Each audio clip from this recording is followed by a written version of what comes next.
যস্য প্রসাদাৎ ভগবৎ প্রসাদ যস্যা প্রসাদান্ন গতিগতো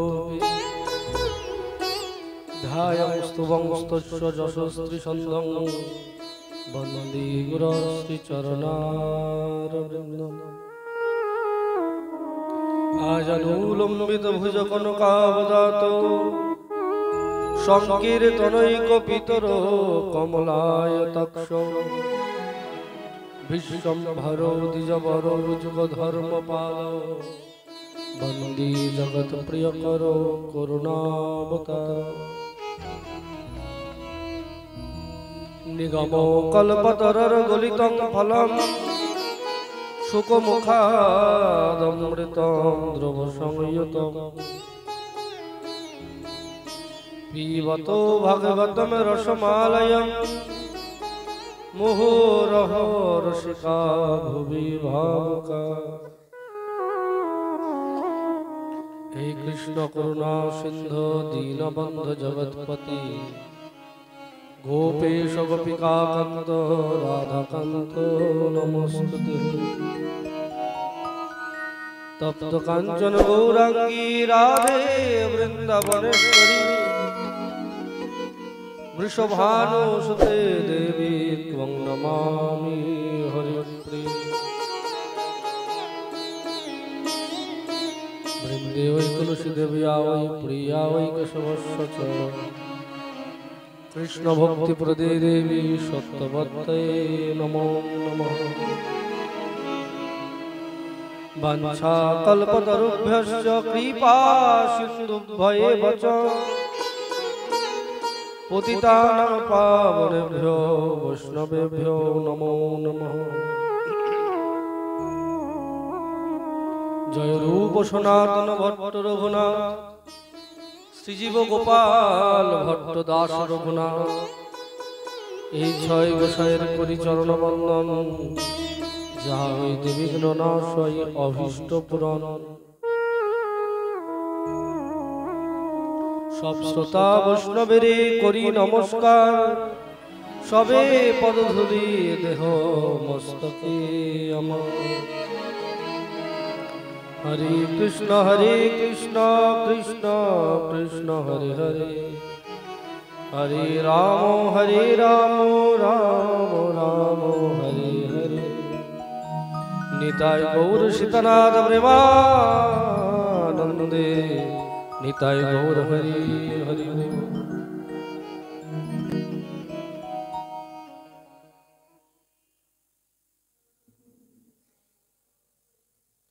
জয় নিতাই জয় গৌর।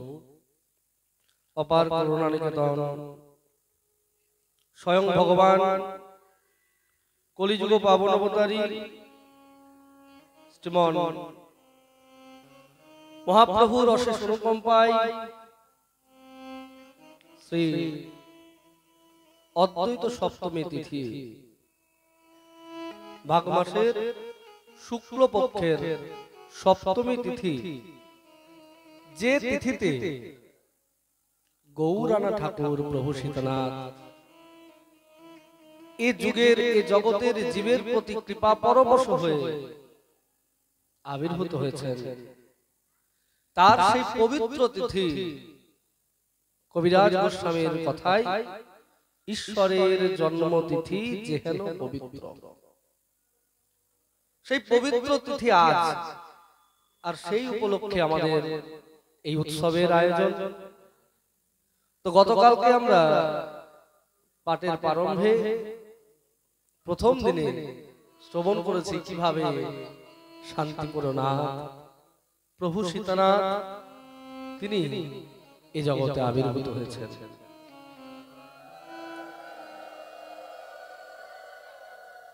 তো সাক্ষাৎ ভগবান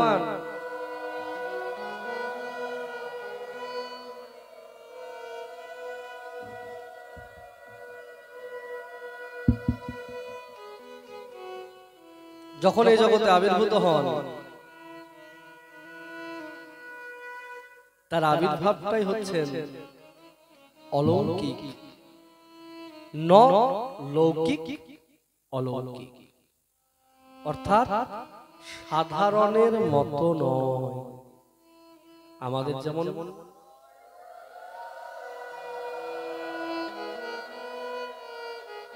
জন্ম হয়, তো ভগবানের আবির্ভাব তিথি সেই রকম নয়। কারণ বলেছেন ভগবান নিজেই জন্ম কর্ম চমে দিব্য। আমার জন্মটাও দিব্য, আমার কর্মটাও দিব্য। অর্থাৎ আমার জন্মটাও সাধারণের মতো হয় না, আমার কর্মটাও সাধারণের মতো হয় না। প্রসঙ্গত বলে রাখি, গতকালকেই আমরা শ্রবণ করেছি যে অদ্বৈত আচার্য প্রভু কোনো সাধারণ মানুষ নন, তিনি হচ্ছেন সাক্ষাৎ ভগবান। যার কথায়, মহাজনগণের কথাতেই আমরা সেই পরিচয় পাই। কারণ ভগবান কখনো বলে না আমি ভগবান, অবতার কখনো বলে না আমি অবতার, অবতার নাহি কহে আমি অবতার। তো যিনি অবতার হবেন তিনি বলবেন না আমি অবতার, যিনি ভগবান হবেন তিনি বলবেন না আমি ভগবান। তাহলে আমরা বুঝবো কি করে? তার লক্ষণগুলো দেখলে আমরা বুঝতে পারবো। স্বরূপ লক্ষণ আর ততস্থা লক্ষণ, আকার প্রকার দুই স্বরূপ লক্ষণ, আর কার্য দ্বারা বিচার হয় ততস্থা লক্ষণ। সে প্রসঙ্গেও আমরা শাস্ত্র সহকারে আলোচনা করেছিলাম যে শাস্ত্রে সেই সমস্ত কথাগুলো যেগুলো লেখা আছে একদম নিখুঁত ভাবে, মানে কোনো ফাঁক রাখেনি। মহাজনগণ তাদের লেখনীর দ্বারা আমাদের যে জ্ঞান প্রদান করেছেন তার মধ্যে কোনো ফাঁক রাখে। গতকালকে আমরা অদ্বৈত অষ্টকমে শ্রবণ করছিলাম যে সেই প্রভুর স্বরূপটা কিরকম।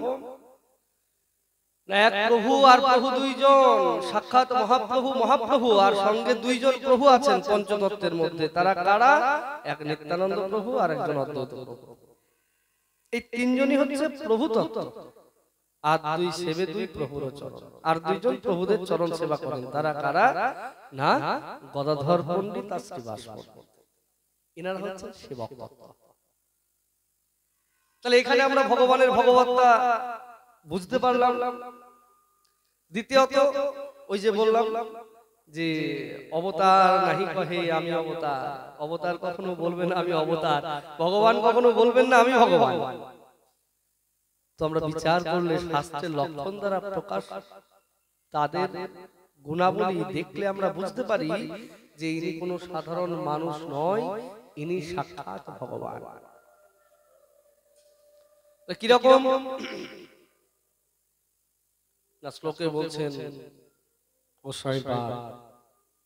শ্রী চৈতন্য জয়দ্বৈত নিত্যানন্দ করুণাময়,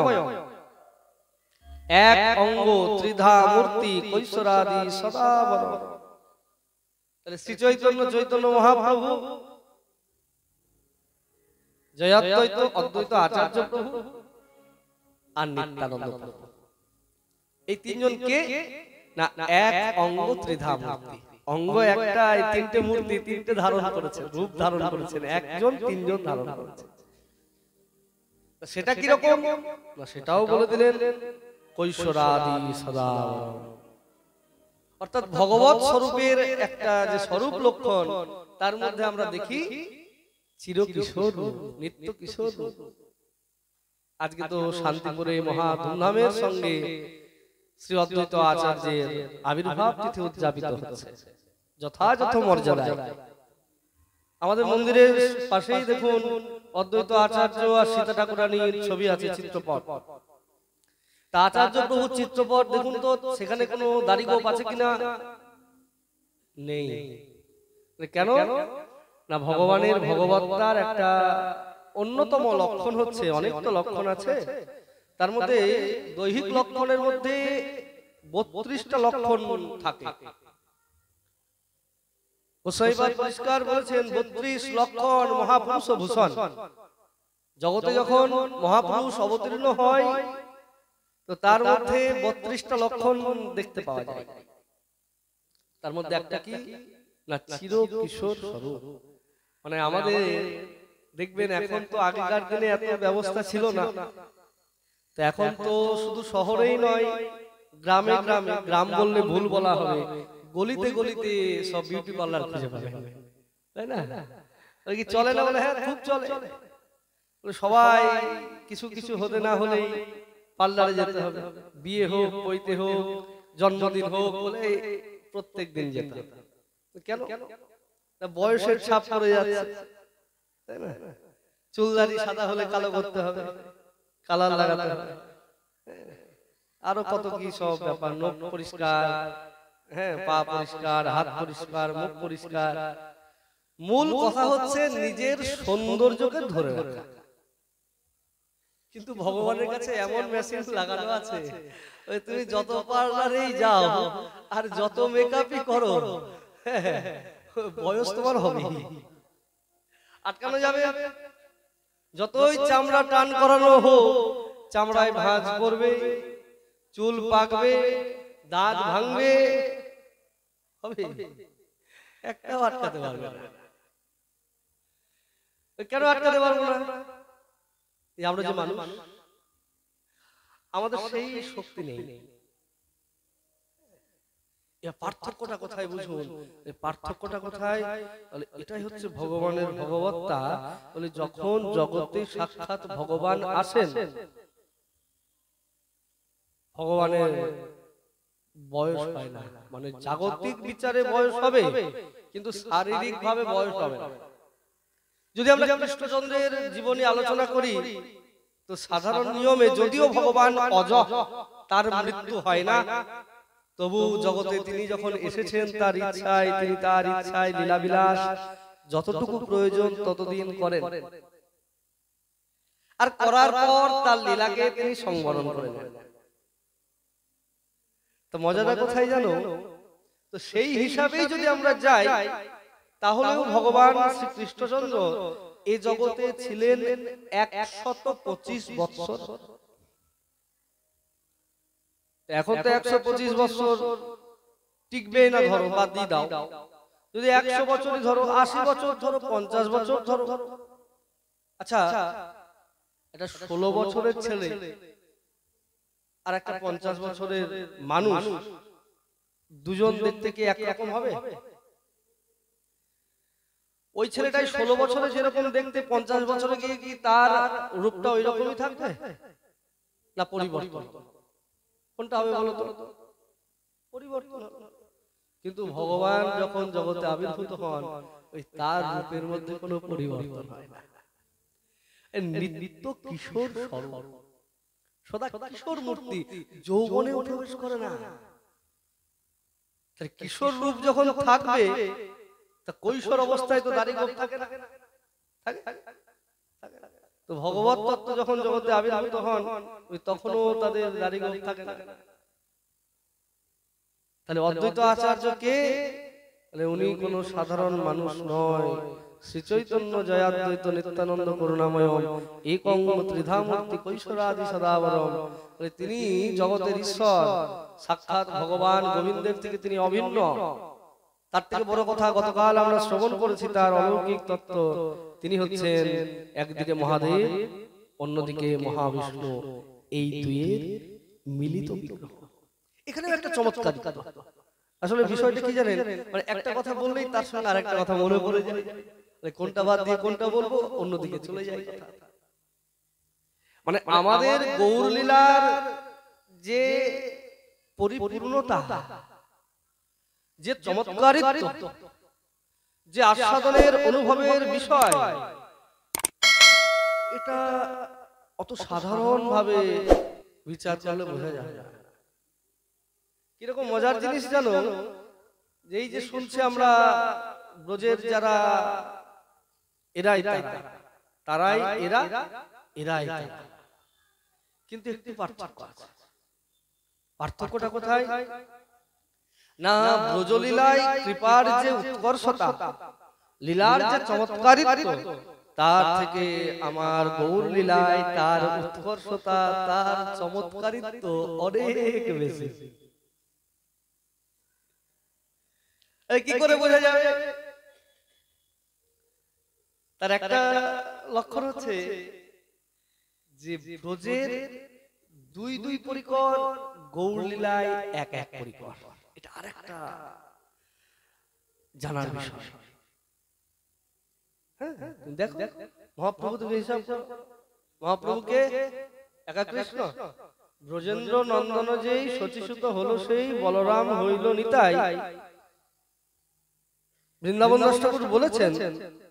কিন্তু যদি আমরা বিচার করতে যাই, বলে শুধু ব্রজেন্দ্র নন্দন কৃষ্ণ আমার গৌর সুন্দর নয়, কেন না রাধা ভাব আলিঙ্গিত তনু, রাধা কৃষ্ণ এক আত্মা, দুই দেহ ধরি অন্যান্য বিলসয় রস আস্বাদন করি, সেই দুই এবে এক চৈতন্য। সিদ্ধান্ত দেখো কিরকম সিদ্ধান্ত।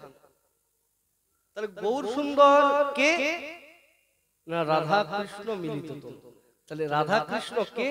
তারা ব্রজলীলার, তাহলে ব্রজলীলার দুই পরিকর, গৌর লীলার এক পরিকর। এবার নিতাই চাঁদের ক্ষেত্রে যাও, বলরাম হইল নিতাই, নিতাই কে? বলরাম। বলে বলরাম একা নিতাই হয়েছেন? বলে না, বলরামের সঙ্গে অনঙ্গ মঞ্জরি আছে, রাধানো ভগিনী অনঙ্গ মঞ্জরি নিতাই নিতু শেষে। তাহলে আমার নিত্যানন্দ প্রভু তিনি ব্রজলীলার দুই পরিকরের সংমিশ্রণে এসেছেন। দুইজন পরিকর কে না নিতাই চাঁদ এসেছেন, বলরাম আর অনঙ্গ মঞ্জরি দুইজন। এই যে তোমরা শ্রীখণ্ডে যাও, দেখেছো না আমরা কোথায় যাই? নরহরি সরকারের আবির্ভাব তিথিতে কে নরহরি সরকার ঠাকুর, আমরা দেখি মধুমতি সমিতি, মধুমতি প্রকাশনী, মধুমতির নামটা আমরা বেশি করে শুনি, কিন্তু শুধু মধুমতি তিনি নরহরি সরকার ঠাকুর হয়ে আসেন। বলে মধুমতি সখীর সঙ্গে মধুমঙ্গলের সংযোগ আছে, মধুমঙ্গল মধুমতি দুইজন মিলে নরহরি সরকার ঠাকুর। এবার অদ্বৈত আচার্য প্রভু তিনি কে? একাধারে মহাদেব আর একাধারে মহাবিষ্ণু, এই দুই পরিকর একসঙ্গে আমার অদ্বৈত আচার্য প্রভু হয়েছে। তাহলে কঠিন লাগছে নাকি মা? তাহলে সহজ করে বলবো। যাই হোক, তো সেই প্রভু অদ্বৈত আচার্য প্রভু তিনি কিন্তু তাহলে আমরা প্রত্যেকটা লক্ষণেই দেখছি যে তিনি এসেছেন এবং তার মধ্যে ভগবত তত্ত্বের যে বিষয়গুলো থাকা দরকার সেগুলো পরিপূর্ণ রূপে আছে, অংশ রূপে না। তাহলে চিরকিশোর স্বরূপ, কৈশোর শ্বশ্রুগুণহীনতা, অর্থাৎ ভগবত বিগ্রহের দাড়ি গোপ হয় না। তাহলে দাড়ি দেখি যে আমরা, এটা পরবর্তীকালে সংযোগ করা হয়েছে, কোনো কারণে কোনো পদকর্তা কোনো ব্যক্তি তাদের ভাব দৃষ্টিতে এরকম ভাবে করেছেন এবং সেটা দেখে পরবর্তীকালে একটা প্রচলন হয়ে গেছে।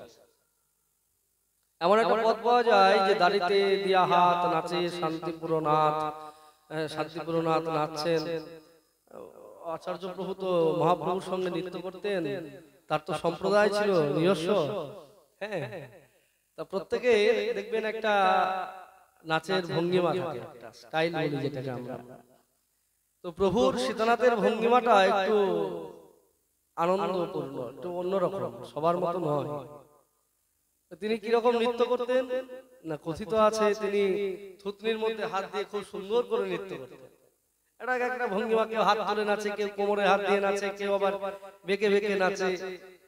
এই তো তোমরা এখন যদি বাইরে বেরোও দেখতে পারবে কত রকমের নাচছে। সরস্বতী পুজোর বিসর্জন দেখতে যাবে, যদিও ওরা সুস্থ ভাবে নাচে না, সেই নাচ আর এই আমাদের বৈষ্ণবদের নাচ অনেক পার্থক্য। তো ওই বাজনাতে যে নাচ দেখতে পাবেন, সেটা একটা এক একজনের এক এক রকম ভঙ্গিমা। কেউ রাস্তায় পড়ে যাচ্ছে, কেউ নালাতে পড়ে যাচ্ছে, কেউ ট্রেনে পড়ে যাচ্ছে, সেটা একরকম। আর আমাদের বৈষ্ণবদের মধ্যেও নাচের একটা বেশ এক একজনের এক একটা ভঙ্গিমা থাকে। কেউ ঘুরে ঘুরে নাচে, কেউ পাক দিয়ে নাচে, কেউ দুহাত তুলে লাফিয়ে লাফিয়ে নাচে।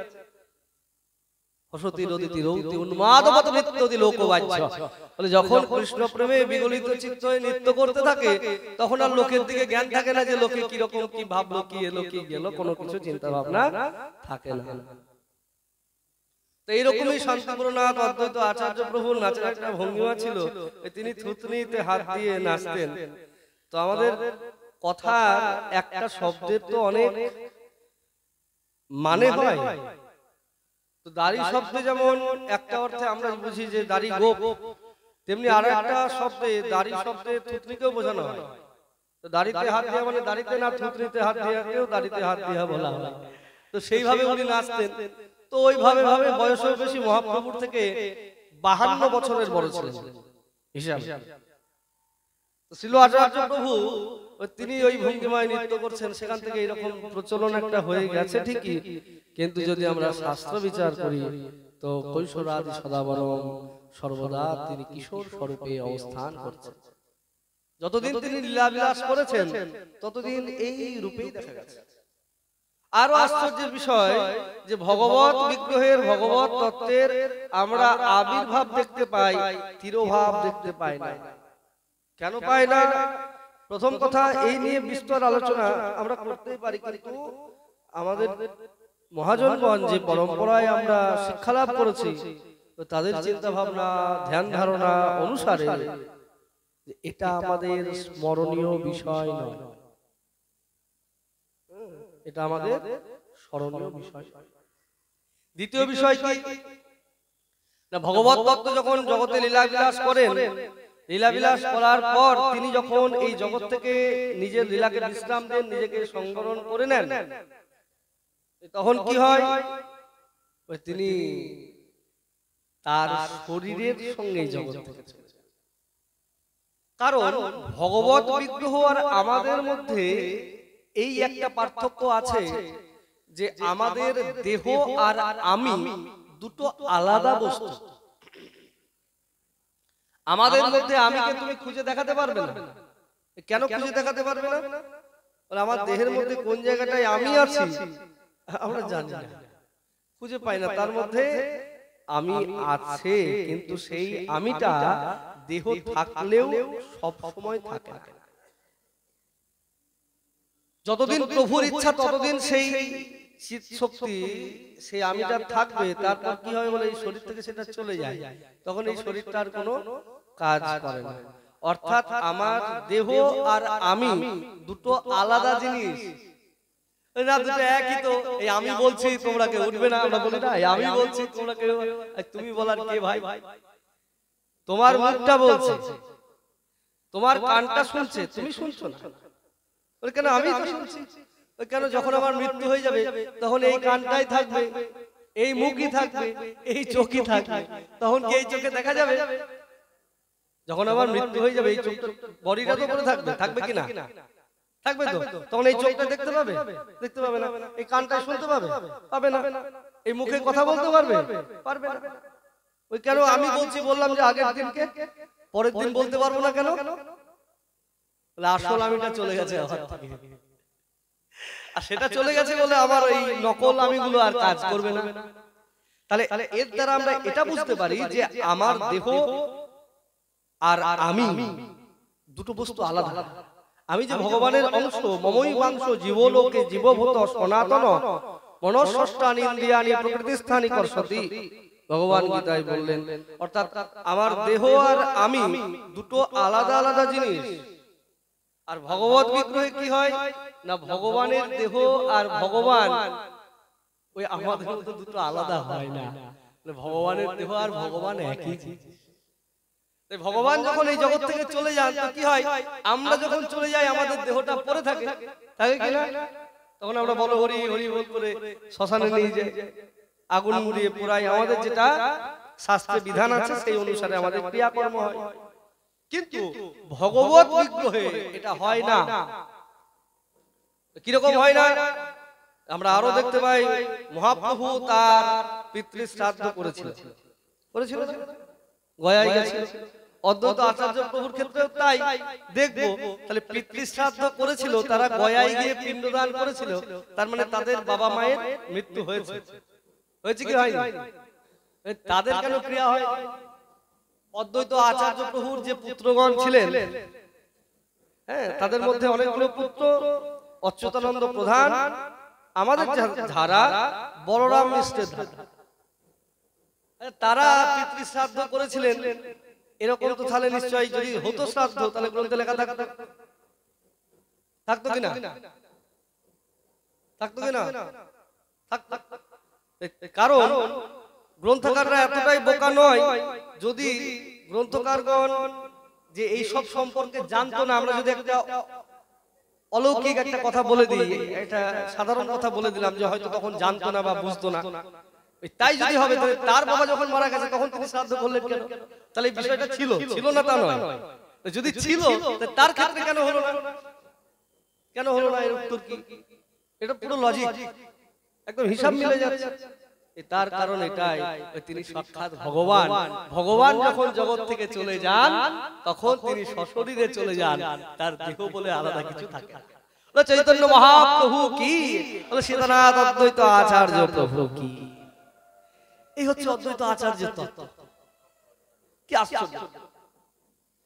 আমরা সেখানে দেখছি যে প্রভুর, গতকালকে আমরা আস্বাদন করেছিলাম যে কিভাবে তিনি সেই সমস্ত তীর্থগণকে ছোট্টবেলায় এক জায়গায় নিয়ে এলেন মায়ের শান্তি প্রদান করার জন্য, মায়ের সমস্ত তীর্থ দর্শন করার অভিলাষকে পূর্ণতা প্রদান করার জন্য সমস্ত তীর্থকে নিয়ে এলেন, এবং সেখানে পনা তীর্থের সৃষ্টি হলো।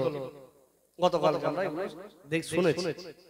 তারপরে প্রভু বিদ্যা শিক্ষা করতে গেলেন, বাবা তাকে বিদ্যা শিক্ষা করতে পাঠালেন।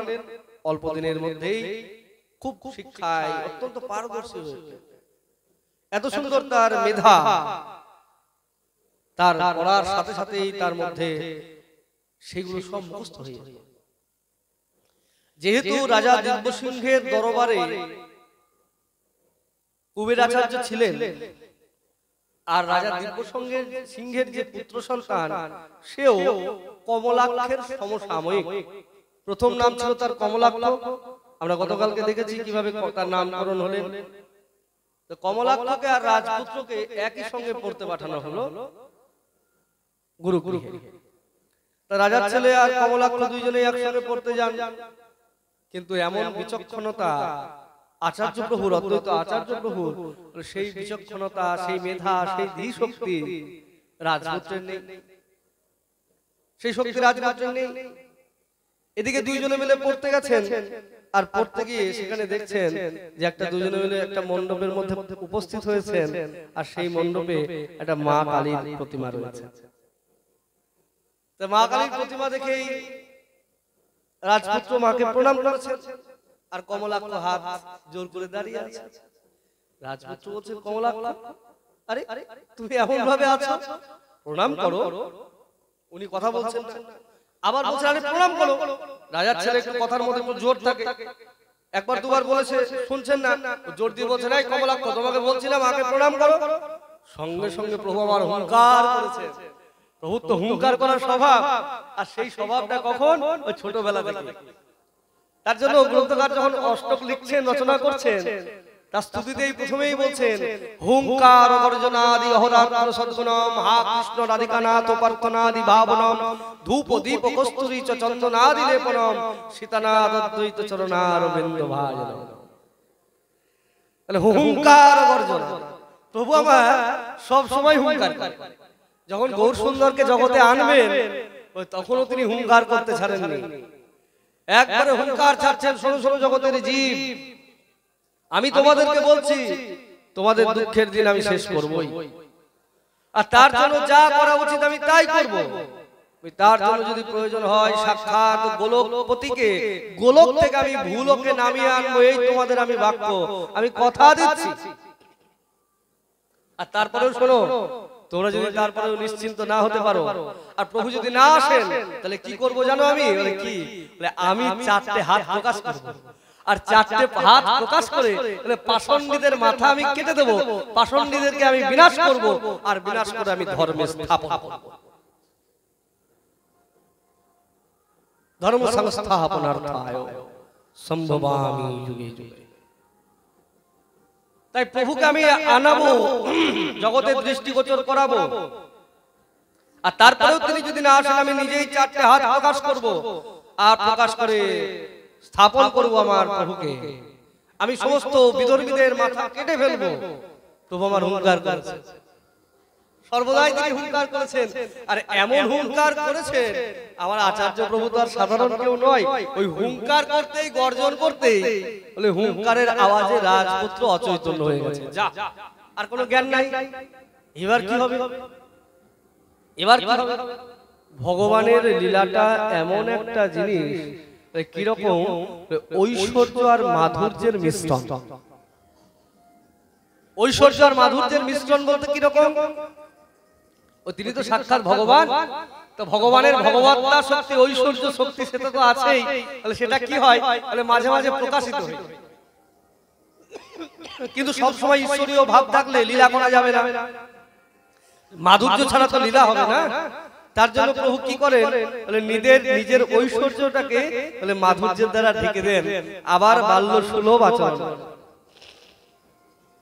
তার জন্য তিনি হুঙ্কার করলেন, আর তার হুঙ্কারে ওই রাজপুত্র মূর্ছা গেল। আর রাজপুত্র মূর্ছা যেতেই আবার ভয়ও পেয়ে গেলেন। ও মা, আবার ভয় পেলেন কেন?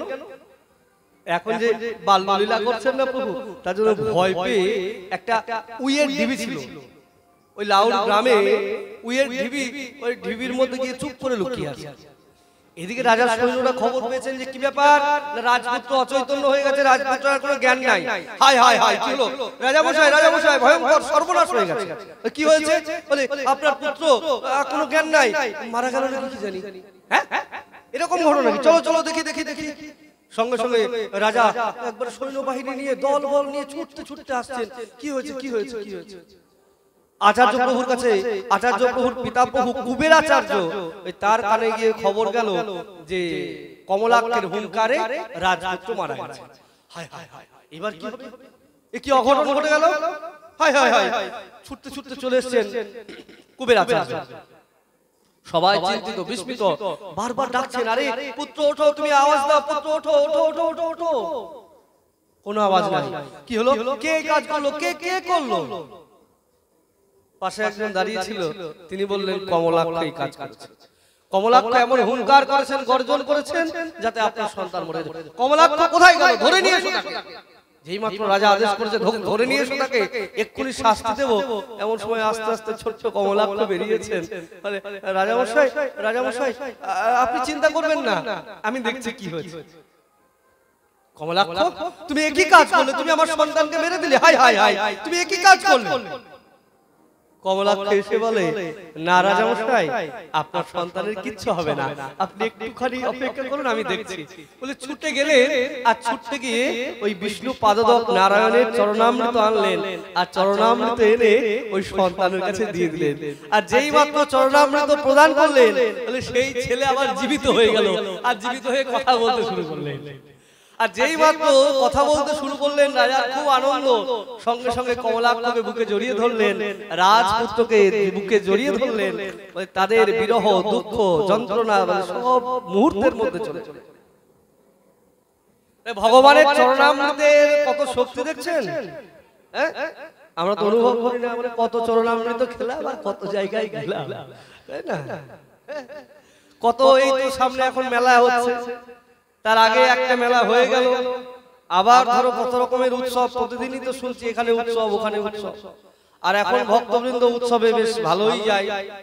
তো গিয়েই তো আমরা প্রথমেই ওই বাটি নিয়ে, চামচ নিয়ে বসে থাকে, ওখানে হাত বাড়ায়, একটু চরণামৃত দেন, খেয়ে দিয়ে একদম মাথায়। কেন ওই সময় মাথায় মুছে নি, ওই তারপরে কি হবে? এরপরেই খিচুড়ি দেওয়া হবে। চরণামৃত মানে সকাল সকালের অভিষেক হয়ে গেছে, এরপরে খিচুড়ি প্রসাদ হবে। আজকে তো ব্রত দিন, যাই হোক, তারপর খিচুড়ি খাওয়া হবে। বলে এই মাথায় হাত মুছছো কেন? প্রসাদের দোষ নাই, মুছে দে। ওই তাহলে খিচুড়ি যখন খাওয়া হবে, তুমি অপেক্ষা করে থাকবে, যেই মাত্র চরণামৃত নিয়ে মাথায় নিয়ে বলবে যে প্রসাদের দোষ নাই, মুছে দে। আর যেই খিচুড়ি খেয়ে উঠবে, তুমি সঙ্গে সঙ্গে গিয়ে বলবে এই প্রসাদের দোষ নাই, মাথায় মুছে দে। দেবে নাকি?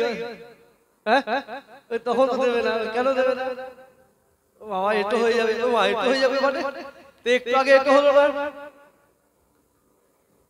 তার জন্য মাথায় মুছতে নেই, মাথায় ধারণ করার কথা বলা আছে। চরণামৃত গ্রহণ করার সময় কি মন্ত্র জানো? আমরা তো যা কিছু করি সব না বুঝে করি, কিন্তু আমাদের শাস্ত্রটা এতই সুন্দর, প্রত্যেকটা কাজের মানে আছে। চরণামৃত পান করলে কি হয় বলো তোমার? চরণামৃত যে সব জায়গায় এত চরণামৃত খেয়েছো, হিসাব করলে তো কয়েক বোতল হয়ে যেত যতদিন খেয়েছো। চরণামৃত পান করলে কি হয় বলো তোমার? কি হয়? হ্যাঁ, ভগবানের চরণামৃত যে আমরা নিয়ে গ্রহণ করি, এটা খেলে কি হয় বাবা বলুন তো? কি হয় চরণামৃত? আপনি তো জানবেন নিশ্চয়।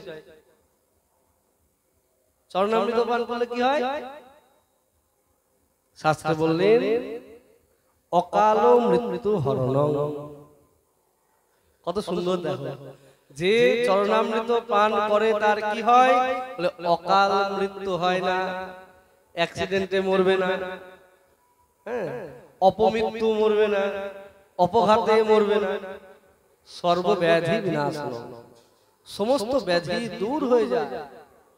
বিষ্ণুর পাদতক পিত্বা শিরসা ধারয়াম্যহম। ওই ভগবানের চরণামৃত পান করবে, মাথায় প্রণাম করবে, হ্যাঁ, সারা মাথায় শ্যাম্পু দিতে বলেনি, প্রণাম করতে বলেছেন। চরণামৃত নিয়ে প্রণাম করবে। প্রণাম করতে কেন বললেন? বলেন এটা কোনো সাধারণ বিষয় বস্তু নয়। আমরা প্রণাম কাকে করি? যার গুরুত্ব আছে তাকে প্রণাম করি। যিনি আমার গুরুজন, গুরুজনকে যার গুরুত্ব আছে, তাই না? এটার গুরুত্ব আছে। এটার গুরুত্ব কি? এটা সাধারণ জল নয়, টিউবওয়েলের জল, পাম্পের জল, বিসলারি জল, কি আরো জল, কি অ্যাকোয়াগার্ডের জল, এসব কোনো জল নয়। হ্যাঁ, দুটো জিনিস আছে। যদি তুমি, এখন তো বিজ্ঞানের যুগ, আমরা সবাই বিজ্ঞান বুঝি, তো বিজ্ঞান দিয়েই আমি তোমাদেরকে বলি, এই যে অভিষেকের সময় যে সমস্ত জল ব্যবহার করা হয়, সর্বৌষধি, মহৌষধি, রত্নের জল, অমুকের জল, তমুকের জল, বা এই যে পঞ্চামৃত, দুধ, দই, ঘি, মধু, শর্করার জল, চিনির জল, এগুলো সব অ্যান্টিবায়োটিক বলতে পারো যদি তোমাদের ভাষায় আর কি জানতে চাও। হ্যাঁ, মানে এগুলো হচ্ছে রোগ প্রতিষেধক। এই মিশ্রণের এমন একটা শক্তি থাকে যে মিশ্রণটা গ্রহণ করলে আমার রোগটা চলে যায়। ভগবানের চরণামৃতে যে জিনিসগুলো দেওয়া থাকে, ওই জিনিসগুলোর মধ্যে এমন প্রাকৃতিক গুণ আছে, এই মেটেরিয়াল গুলো, বস্তুগুলো এমনই, যেগুলো যদি আমি গ্রহণ করি তাহলে আমার শরীরের ক্লান্তি দূর হয়ে যাবে, রোগ দূর হয়ে যাবে, ঊর্জা শক্তি বৃদ্ধি পাবে, আমি আরো সুস্থ থাকতে পারবো। এই জন্য এগুলো গ্রহণ করা হয়। এবার যদি শাস্ত্রের দিক থেকে বিচার করো, তাহলে কি না অকাল মৃত্যু হবে না, ব্যাধি বিনাশ হয়ে যাবে। এত গুণ যার, বলে সে কি সাধারণ জিনিস? বলে ইনি তো আমাদের প্রণম্য, তাই প্রণাম করে গ্রহণ করতে হবে। আর ভাবতে হবে যে আমি যে চরণামৃত গ্রহণ করছি, এটা কোনো সাধারণ বস্তু নয়, এটা ভগবানের অপ্রাকৃত চরণের অমৃত রস। স্বর্গের অমৃত পান করলে আয়ু বাড়ে, আমরা জানি, মৃত্যু হয় না। আর ভগবত চরণামৃত ধারণ করলে কি হয়? তার ব্যাধি হয় না, অকাল মৃত্যু হয়। তা আমরা তো কতই খাই, কিছুই কাজ হয় না, কেন হয়? এখানেও দুটো কারণ। যদি বিজ্ঞানের দিকে বলো, সেরকম যুক্তিও আমার জানা আছে। আর যদি শাস্ত্রের দিক থেকে বলো, সেখানেও মহাজনগণ রাস্তা আমাদেরকে বলেই দিয়েছে। কি ওই শাস্ত্র হিসাবে বিচার করো, তাহলে সিদ্ধান্ত এরকম হবে যে আমি যখন চরণামৃতকে গ্রহণ করছি, তখন আমার মনের মধ্যে সেই শ্রদ্ধা, সেই জ্ঞান, সেই উপলব্ধি, সেই অনুভব আমার মধ্যে নেই যে আমি অপ্রাকৃত একটা জিনিস গ্রহণ করছি। যার জন্যই বৈষ্ণবরা যখন পঙ্গতে বসে, প্রসাদ গ্রহণ করতে বসে, দেখবেন আপনারা প্রথমেই তারা কীর্তন করে সাধু সাবধান, সাবধান করে না? কেন? সাধুরা তো এমনি সাবধান, আবার সাবধান করার কি আছে? সাবধান করা এই কারণে তাদেরকে প্রথমেই বুঝিয়ে দেওয়া হয় যে তুমি যে প্রসাদটা গ্রহণ করছো বা আপনি যে প্রসাদটা গ্রহণ করছেন এটা ওই বাজারের ভাত ডাল তরকারি নয়। এই বস্তুটা কি না ভগবানের অপ্রাকৃত প্রসাদ। আর এই প্রসাদ গ্রহণ করলে কি হয় না প্রসাদে সর্বদুঃখানাং হানিরস্য পূজায়তে, সমস্ত দুঃখ হানি সব দূর হয়ে যায় প্রসাদ গ্রহণ করলে। আর সেই প্রসাদকে আমি যখন ভাত ডাল তরকারি লবণ বেশি হয়ে গেছে, ঝাল কম হয়েছে, এই বিচার করতে যাব, তার জন্য আমি প্রসাদ কত খেলাম, কত জায়গায় মৎস্য খেয়ে এলাম, ওই কোনো কাজ আর হলো না। বলে হবে কি করে? ওই প্রসাদকে প্রসাদ মনে করে তো গ্রহণ করিনি। ঠিক তাই এই চরণামৃতের যে কি গুণ আছে সেই অনুভব তো আমার মধ্যে নাই। আমি তো পাপী, আমার আর কি অনুভব আছে? বলে কোনো অনুভব নাই। একটা জগতের সাধারণ বস্তু মনে করে আমি প্রসাদকে গ্রহণ করলাম, তার জন্য ভগবানের কৃপা আমি লাভ করতে পারলাম না, তার জন্য আমি কৃপা লাভ করতে পারলাম না, কৃপা থেকে বঞ্চিত থাকলাম। এবার দ্বিতীয় পয়েন্টে আসো। আচ্ছা, কৃপা নাই আমি বুঝলাম না, আমার নাই সেই শ্রদ্ধা নাই, কিন্তু একটা বস্তুর তো একটা গুণ আছে, আছে কি নাই? আগুনে হাত দিলে তো হাত পুড়বে কিনা? সেই হিসাবে যে আপনি বললেন যে এর মধ্যে এমন কিছু মেটেরিয়াল আছে যা আমাদের মধ্যে ঊর্জা শক্তি বৃদ্ধি করে, হ্যাঁ, আমাদের মধ্যে এই পাওয়ার এনার্জি এগুলো বাড়ায়, তো সেটাও তো হচ্ছে না। সেটাও এখন আর হবে না। বলে কেন? বলে প্রত্যেকটা বস্তুই ভেজাল। যে জিনিসগুলো আমি দিচ্ছি সেগুলো তো শুদ্ধ নয়। যদি শুধু দুধের কথাই বিচার করো, হ্যাঁ, সেই দুধটাও তো জলে দুধ আছে না, দুধের মধ্যে জল আছে, এটাও ভাবা বড় মুশকিল ব্যাপার। তার কাজটাও সেরকমই হবে, ঠিক কিনা? যেরকম বস্তু সেরকম তো কাজ হয়। ভেজাল বস্তু দিয়ে সেই কাজ আর কি করে হবে? আমার না আছে শ্রদ্ধা, না আছে দ্রব্যগুণ, কোনোটাই নাই, তো তার ফলে আমার কোনো ক্রিয়া হলো না। তাহলে চরণামৃতের এই মহান গুণ আচার্য প্রভু সেই চরণামৃতের মহিমাকে কিন্তু ছলে বুঝিয়ে দিলেন।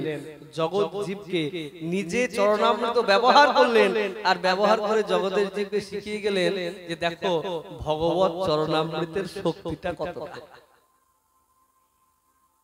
তখন সবাই আনন্দ করলেন, আনন্দ করে তারা ঘরে ফিরে গেলেন। রাজাও খুব মানে আনন্দিত হয়ে কমলাক্ষকে বললেন, কমলাক্ষ তুমি ছিলে বলে আজকে আমরা এই সমূহ বিপদের থেকে আমরা রক্ষা পেলাম, আমরা উদ্ধার পেলাম।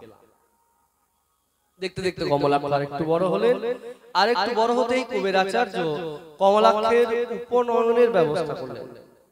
এখানে আমাদের শাস্ত্র সম্মত ভাবে কুবেরাচার্য দেখাচ্ছেন আমাদের যে সংস্কারগুলো বাচ্চাদেরকে দেওয়া দরকার, সেই সংস্কারগুলো প্রথম থেকেই একটার পর একটা যেরকম যেরকম সংস্কার আছে সেই সংস্কারগুলো একদম জাতকর্ম সংস্কার থেকে শুরু করে নামকরণ সংস্কার থেকে শুরু করে প্রত্যেকটাই বিধিপূর্বক করা উচিত। কিন্তু আমরা কোনোটাই তো বিধিপূর্বক করি না, হ্যাঁ, যেমন খুশি তেমন। তা আচার্যগণ তারা নিজেরা আচরণ করে দেখিয়ে গেছেন। কমলাক্ষর পিতা কমলাক্ষের শুভ দিনে, শুভ ক্ষণে, শুভ লগ্নে উপনয়ন দেয়া হলো। আর উপনয়নের সময় অদ্ভুত সুন্দর তার রূপ, অদ্বৈত আচার্য প্রভুকে দেখেই সকলের চমৎকার আনন্দ হচ্ছে।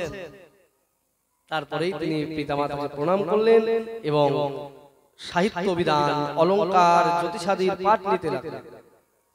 আর সমস্ত পাঠেই তার অনেক জ্ঞান, অল্প দিনের মধ্যেই অনেক কিছু শিখে যেতে পারছে।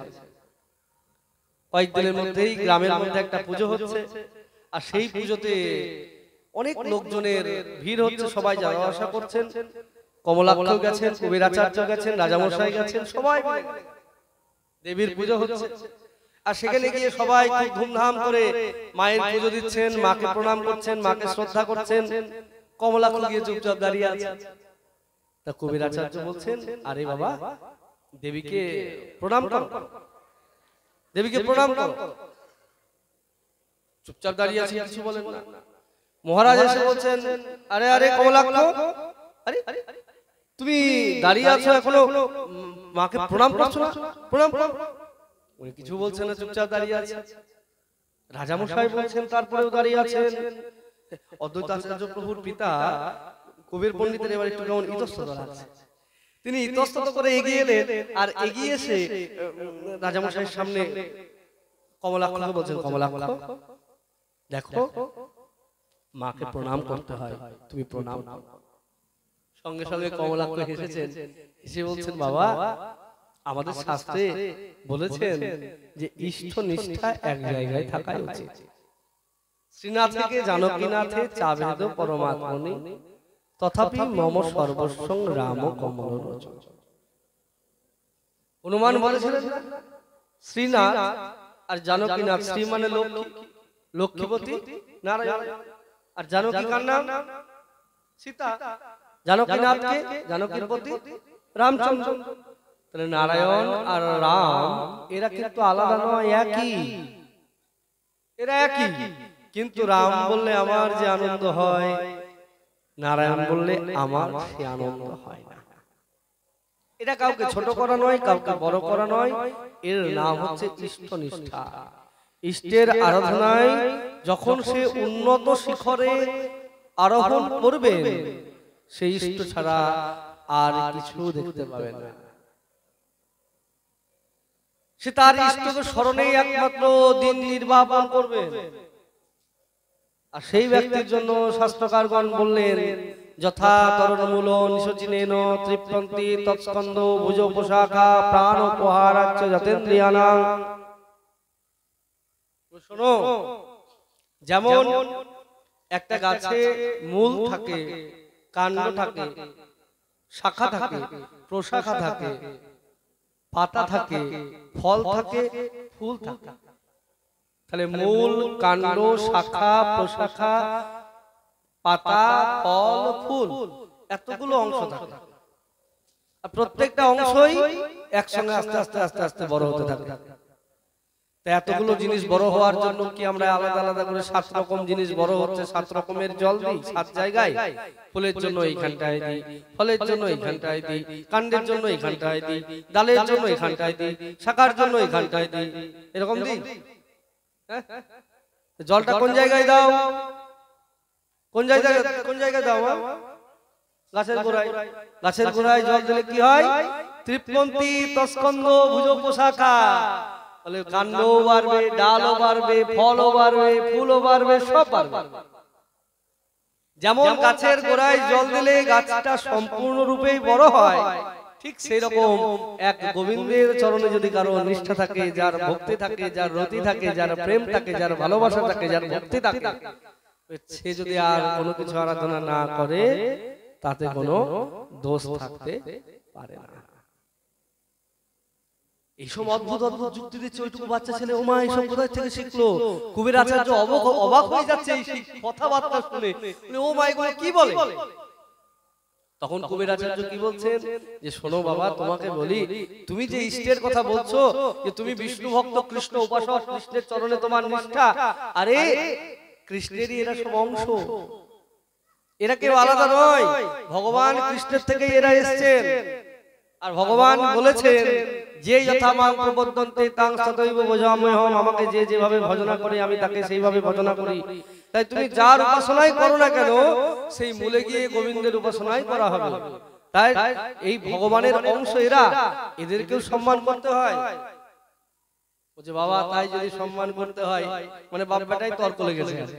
বাবা একরকম বলছে, ছেলে একরকম বলছে। যেমন বাবা যুক্তি দিচ্ছেন, ছেলেও কম যায় না, অতটুকু হলে কি হবে? বয়সে কম, বয়সে কম না। সুন্দর একবার বড় বড় কথা বলে। বাবা শোনো শোনো, তাই যদি হবে, তাহলে মা কি সন্তানের রক্ত খায়? সে কেমন মা? অদ্বৈত আচার্য বলছেন, দেহ যদি জগন্মাতা জগত্তার পুত্র, সন্তান বোধিতে কিবা আছে যুক্তি শাস্ত্র। তাহলে বাবা তুমি আমাকে এটা বুঝিয়ে বলো, এর মধ্যে কি যুক্তি আছে? তিনি যদি জগতের মা হয়, জগতের সবাই যদি তার সন্তান হয়, তাহলে সন্তানকে কি মা কখনো মারতে পারে? মারতে পারে না সন্তানের রক্ত মা খেতে পারে? কবির আচার্য হাসছেন, বলে বাবা তোমার তো এখনো সেই বুদ্ধি হয়নি, আর সেই বুদ্ধি হয়নি বলে তুমি এটা বুঝতে পারছো, তুমি বুঝতে পারছো না, তোমার বোঝার ভুল হচ্ছে। আমি তোমায় বুঝিয়ে বলি, শোনো বাবা, যে তুমি কথা বলছো অযথা কুতর্ক করতে নাই, শাস্ত্রে কুতর্কের স্থান দেওয়া হয়নি, তাই কুতর্ক ভালো নয়। আর দ্বিতীয় কথা হচ্ছে, তুমি যে বলছো যে এই হত্যা করা হয় বা পশু বলি দেওয়া হয়, বলে এখানে যজ্ঞে বধ করা হয়, এত এত ব্যাপার, বলছেন না মা কাউকে মারেন, মা কাদেরকে মারেন? যারা বৈষ্ণব বিদ্বেষী, যারা ভক্ত বিদ্বেষী, যারা ভগবত বিদ্বেষী, ভগবানকে অসুরদেরকে বিনাশ করতে হয় আর ধর্মকে স্থাপন করতে হয়, তাই এরা অসুর বিনাশের নামে ওই ভগবানের কাজটাই করে দেয়, ভগবানের প্রতিনিধি। মাকে ভগবানের প্রতিনিধি, মায়ের হাতে খড়গ কেন? বলে যারা কৃষ্ণ ভক্তি করে, যারা বৈষ্ণব, বলে তাদেরকে রক্ষা করার জন্য এই মায়ের হাতে খড়গ রেখে আমরা। শিবের হাতে ত্রিশূল কেন? বৈষ্ণবানাং রক্ষণান্তং শূলং সন্ধার্যতে ময়া, বৈষ্ণবদেরকে রক্ষা করার জন্য পরম বৈষ্ণব দেবাদিদেব মহাদেব তিনি ত্রিশূল নিয়ে ঘোরাফেরা করেন। তাই শোনো, ওই ধর্মকে রক্ষা করার জন্যই ওনারা মারেন।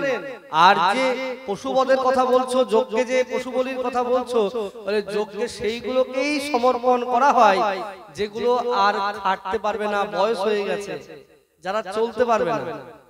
তারপরে তাদেরকে যদি আহুতি দেওয়া হয় তাহলে কি হয় না, সাধুদের এমন ক্ষমতা আছে তখনকার দিনে ছিল যে পুনরায় তারা আবার যৌবন ফিরে পাবে, তারা আবার বেঁচে ফিরে আসবে। তাদের শরীরটা আর কাজ করতে পারছিল না, কষ্ট পাচ্ছিল, কষ্ট পাওয়ার থেকে তারা চলে যাক, শান্তি পাক, এই ছিল পদ্ধতি। তো বাবা যখন বোঝাচ্ছেন, কমলাক্ষ দেখছেন, সত্যি যখন বলছেন তাহলে বেশি কুতর্ক করা ভালো নয়, চুপ হয়ে যায়। তিনি বলতে পারতেন কিন্তু চুপ করে গেলেন। চুপ করে যাওয়ার পর বাবা যখন বললেন, বলল ঠিক আছে বাবা, আমি প্রণাম করছি। বলেই মাকে প্রণাম করেছেন। আর কি অলৌকিক লীলা জানো, যেই মাত্র মাকে প্রণাম করেছেন, সঙ্গে সঙ্গে আমার চিন্ময়ী মা তার চিন্ময়ত্বকে সেখান থেকে নিয়ে চলে গেলেন, সেখান থেকে সরে গেলেন। আর যেই মাত্র তিনি সরে গেলেন, সঙ্গে সঙ্গে কি হলো, বলে মৃন্ময়ী মূর্তি চৌচির হয়ে গেল, ফেটে চুরমার হয়ে গেল। আর যেই অদ্বৈত আচার্য প্রণাম করতেই, কমলাক্ষ প্রণাম করতেই মূর্তিটা ভেঙে চৌচির হয়ে গেল, সবাই চুপ হয়ে গেলেন, একবার স্তম্ভিত হয়ে গেলেন। আরে আরে আরে আরে, কি ঘটনা ঘটলো, কি আশ্চর্য ব্যাপার, কি আশ্চর্য ব্যাপার। এখানে দুটো কথা বলার আছে আমার, যে একটা বিষয় দেখো, এই মূর্তি ফেটে গেল কেন? তাহলে এই মূর্তির মধ্যে নিশ্চয় কেউ ছিল। বিষয়টা বলার এই কারণেই, আমাদেরকে অনেকে দেখলে অনেক প্রশ্ন করে, অনেকে যা প্রশ্ন করতো সেটা নিয়ে অত মাথা ঘামানোর কোনো ব্যাপার ছিল না। কিন্তু এখন আমার ধর্মের মধ্যেও, বা হয়তো আমার ধর্মের নাম নিয়ে আসলে আমার ধর্মের লোক নয়, সে ইচ্ছা করে আমার ধর্মকে ছোট করার জন্য বলবে এই মূর্তি পূজা এরা করে, মূর্তির মধ্যে কি ভগবান থাকে? কেন মূর্তি? এর মধ্যে কি ভগবান থাকে? অবশ্যই থাকে, হ্যাঁ অবশ্যই। আমাদের বাংলাদেশে একজন জিজ্ঞেস করেছিলেন এরকম আমার গুরুদেবকে, যে বলুন তো, যে ভগবান কি সব জায়গায় নাই? বলো তো মা, ভগবান সব জায়গায় নাই, আছে কি নাই? আছে। ওই ভগবান যদি সব জায়গায় থাকে, তাহলে আলাদা করে মূর্তি করে পুজো করার কি দরকার? কোনো দরকার আছে? ভগবান তো সব জায়গাতেই আছে, দরকার আছে পুজো করার? কি বলো, বলো উত্তর দাও। কেন আছে? সব জায়গাতেই তো ভগবান আছে। তো ওখানে কি হয়েছিল জানো, তখন খুব গরম ছিল, পাখা চলছিল, অনেক ছেলেরা বসে আছে। তো একটা ছেলে উঠে বলছেন যে এখান থেকে তুমি যাও, তারপর আমি উত্তর দেবো। আমি উত্তর দিয়ে দিয়েছি। কেন এখান থেকে যেতে বলছো? বলে যাও ভাই, তুমি বাইরে যাও। তখন খুব রোদ, বাইরে খুব রোদ, করা রোদ, গরম, তুমি বাইরে গিয়ে বসো। তুমি 5 মিনিট পরে এসো, আমি 5 মিনিট পরে উত্তর দেব। বাইরে যাবো কেন, তুমি এখনই উত্তর দাও। বলে বাইরে যাবে না কেন? বলে যে গরম। ও তখন বলছে আচ্ছা বলো তো, তোমাকে এবার আমি জিজ্ঞেস করছি, বাতাস সব জায়গায় আছে কি নাই? বাতাস সব জায়গায় আছে কি নাই বলো? আছে। সব জায়গায় যদি বাতাস আছে, তুমি ফ্যানের নিচে কেন বসছো? ওকে জিজ্ঞেস করেছো। সব জায়গায় বাতাস আছে, ফ্যানের নিচে বসার দরকার কি? বলে বাতাস সব জায়গায় আছে, কিন্তু ফ্যানের নিচে যে আরামটা অনুভব করা যায়, সেই অনুভবটা সব জায়গায় হবে না। ভগবান সব জায়গায় আছে, কিন্তু মূর্তির মধ্যে যেরকম আমি অনুভব করতে পারি, যেটা আমার মা দেখবে, মায়ের যখন বিসর্জন হয় তোমরা সবাই কাঁদতে থাকো। কেন কেন তোমাদেরকে কেউ বলে নাকি না চিমটি কাটে যাই কাটে নাকি কেউ ধাক্কা দেবে বলে কাঁদ কাঁদ কাঁদ কাঁদ হয় বলে? কেউ বলে না। কেন কাঁদো বলো তো? কেন কাঁদো? তোমাদের মনের মধ্যে মনে হয় এটা কোনো মূর্তি নয়, সাক্ষাৎ আমার মা বা আমার মেয়ে। মেয়ে চলে যাবে তো মায়ের তো মন খারাপ হবে, চোখে জল আসবেই। যদি সব জায়গায় ভগবান আছে এই মনোভাব থাকে, তাহলে চোখে জল আসবে না। আর যখন ভাববে যে মূর্তির মধ্যে আমার মা আছে, আমার মেয়ে আছে, তার যখন বিসর্জন হবে দেখবে সব মারা হাও হাও করে কাঁদবে। যখন তোমরা মাকে ওলাও, মা যখন চলে যাবেন সিঁদুর মাখো, তখন মনের মধ্যে দুঃখ হয় না? মা কষ্ট হয় না? কষ্ট হয় তো না? ভাবছো আমাদের ধর্মটা কত সুন্দর, যে এখানে আমি অনুভব করতে পারি। গ্যারান্টি বাতাস সব জায়গায় আছে, কিন্তু গ্যারান্টি দিয়ে বলা যাবে দেখো আমার পিছনে বেলুন টানানো আছে না, এই বেলুনের মধ্যে বাতাস আছে কি নাই? গ্যারান্টি একদম এর মধ্যে আছেই। মানে সব জায়গায় আছে আমি বুঝতে পারছি না, কিন্তু এর মধ্যে আমি জানি বাতাস আছে। কেন? যদি বাতাস না থাকতো এই বেলুনটা চুপ হয়ে যেত। তাই এর মধ্যে গ্যারান্টি দিয়ে বলা যায় যে এর মধ্যে বাতাস আছেই। ঠিক সেই রকম আমাদের মূর্তির মধ্যে আমরা গ্যারান্টি দিয়ে বলতে পারি এর মধ্যে ভগবান আছেই।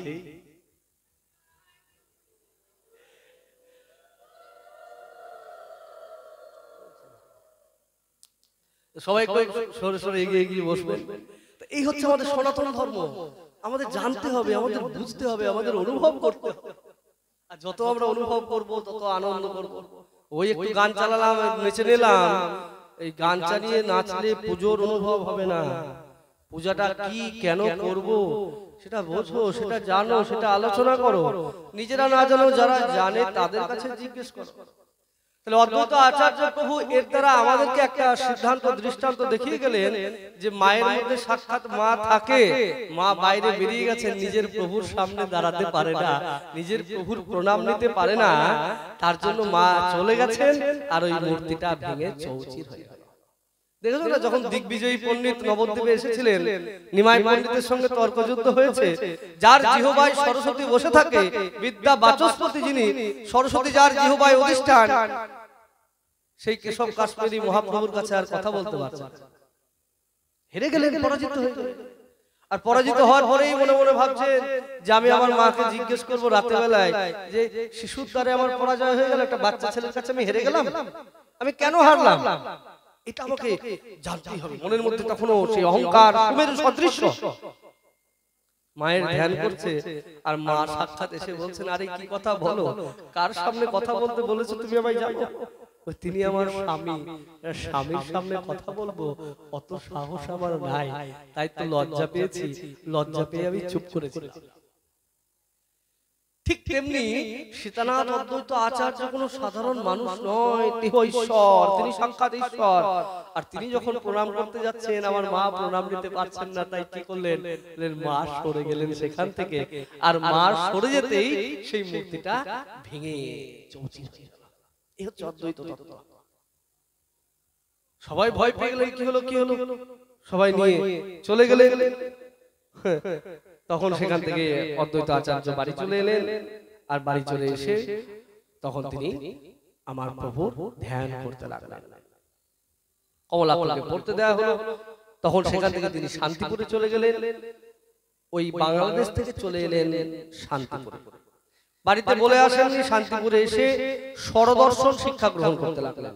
আমাদের যে 6টা দর্শন আছে, এই স্বরদর্শন শিখতে লাগলেন। অল্প দিনের মধ্যেই তীব্র পণ্ডিত হয়ে উঠলেন। ঠিক 1 বছর হতে যাবে এমন সময় বাবা মাকে চিঠি লিখলেন। বাবা মাও অত্যন্ত চিন্তিত যে ছেলে কি হলো, ছেলে কোথায় গেল। তারা হন্য হয়ে ছেলের জন্য খুব চিন্তা করছেন, কি হলো কি হলো। তা পত্রবাহকের মাধ্যমে পত্র পাঠালেন বাড়িতে যে বাবা মা তোমরা চিন্তা করো না, আমি শান্তিপুরে আছি, আমি পড়াশোনা শিখতে এসেছি, আমি স্বরদর্শন শিখছি, আমি ভালো আছি।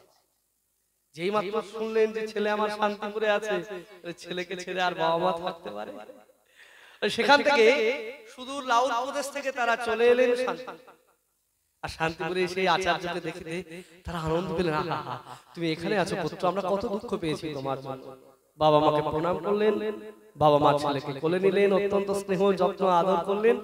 আদর করার পর বাবা কুবের আচার্য জিজ্ঞেস করছেন, বলো বলো তুমি কি শিক্ষা লাভ করেছো, কি শিখেছো? বাবাকে প্রণাম করে বলছেন, বাবা আমি স্বরদর্শন শিখছি, আর অল্প একটু বাকি আছে, আর কয়েকদিনের মধ্যেই আমার এই শিক্ষা সম্পূর্ণ হবে। আমি বাবা স্বরদর্শন উপলব্ধি করেছি, আমার ইচ্ছা আছে আমি বেদান্ত বাক্যের নিকট বেদ অধ্যয়ন করতে চাই।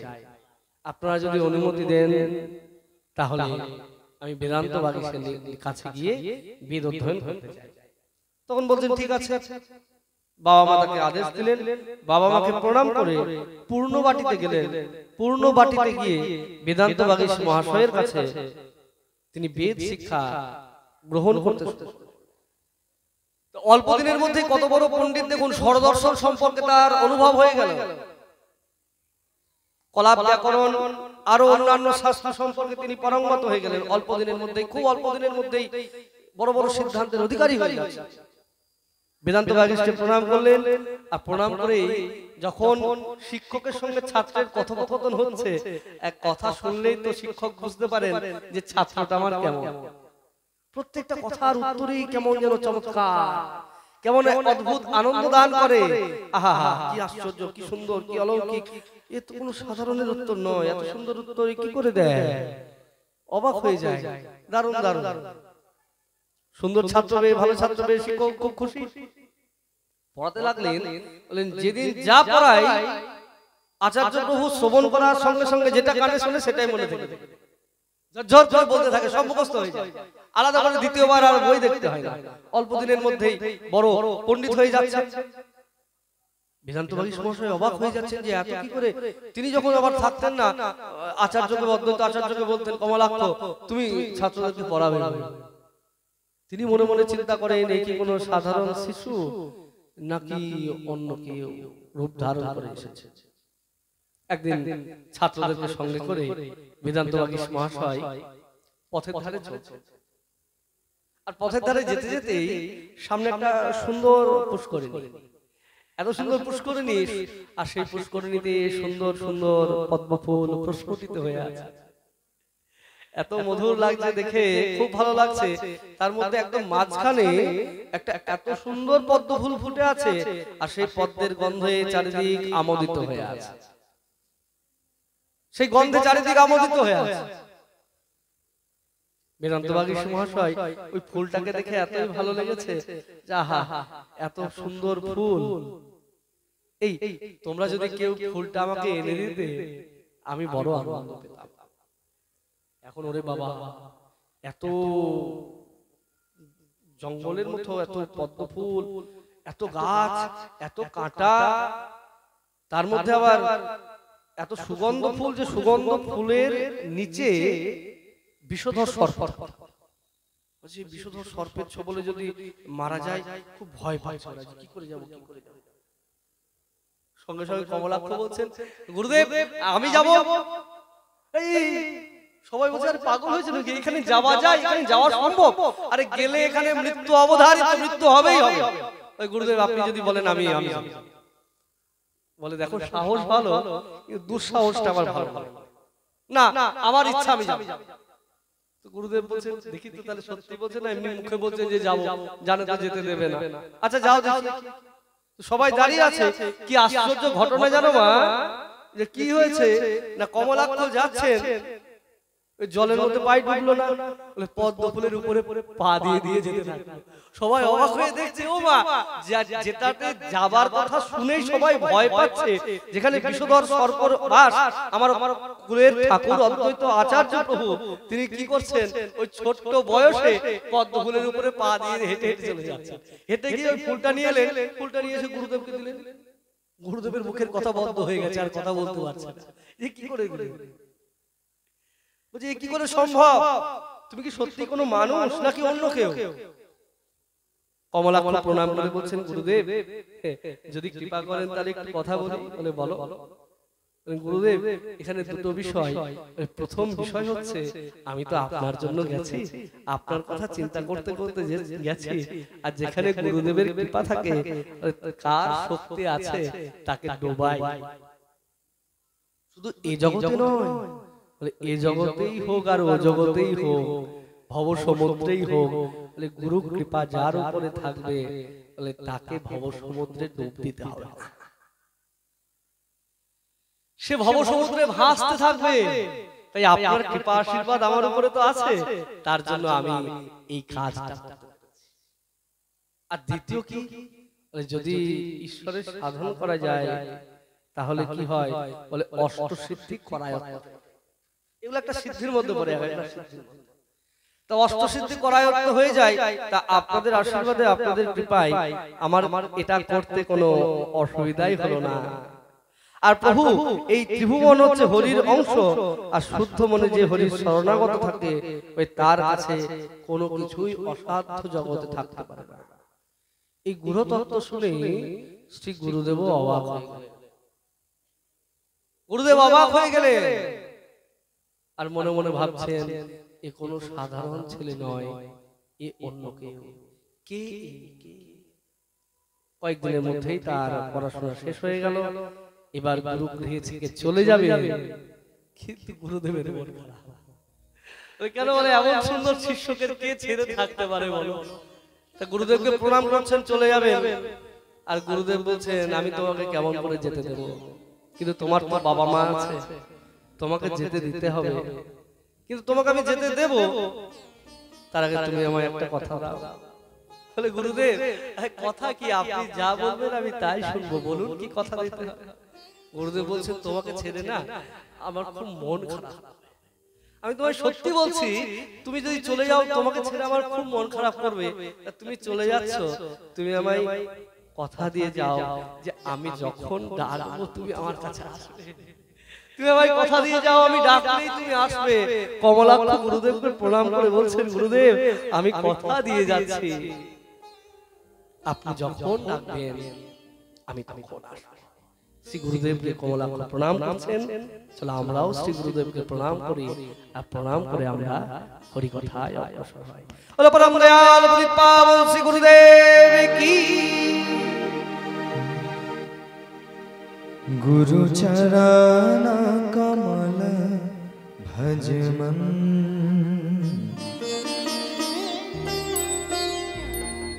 गुरु चरण कमल भज मन,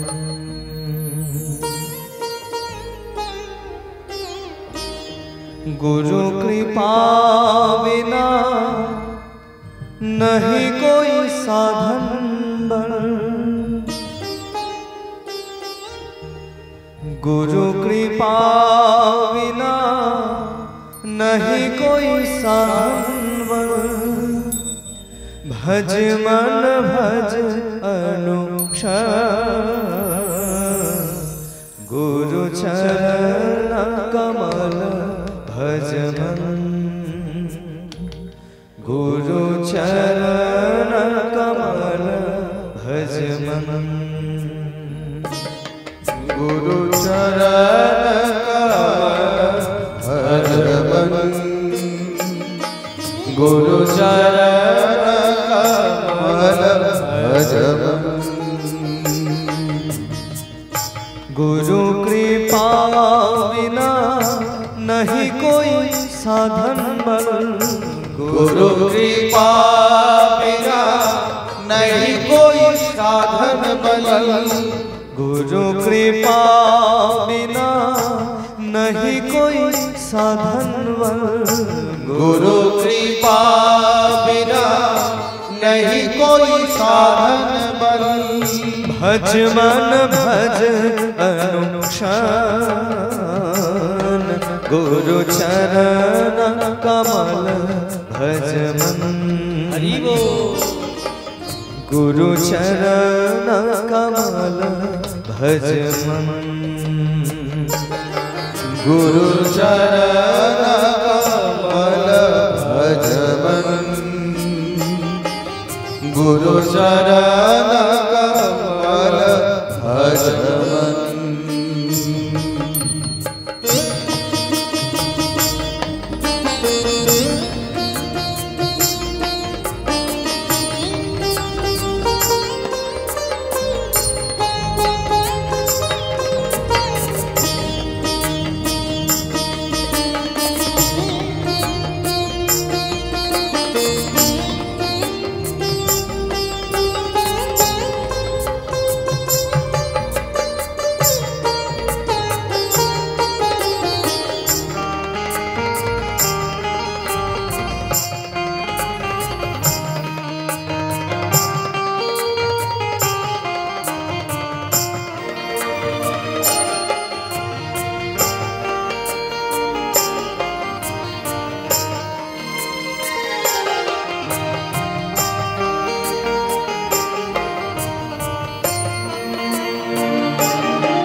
मिलता नहीं ऐसा दुर्लभ जन्म।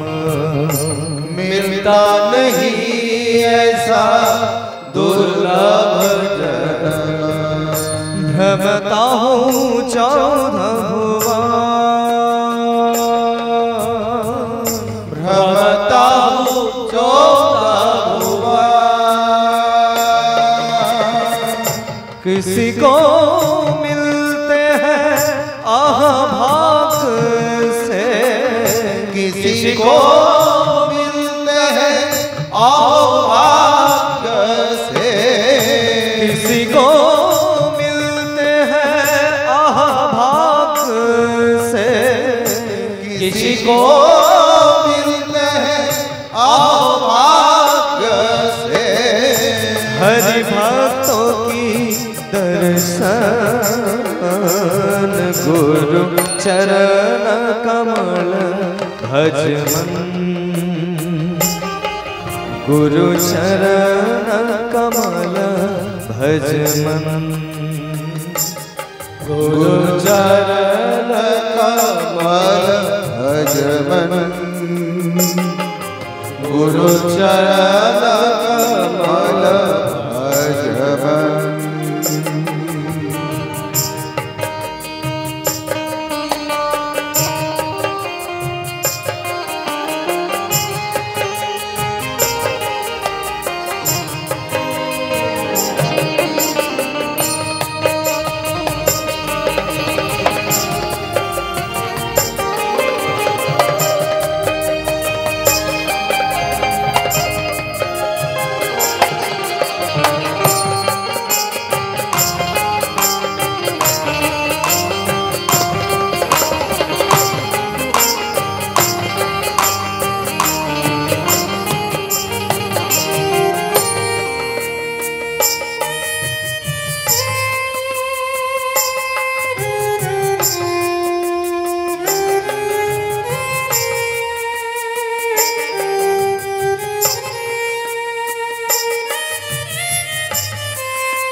कृष्ण कृपा की आनंद मूर्ति।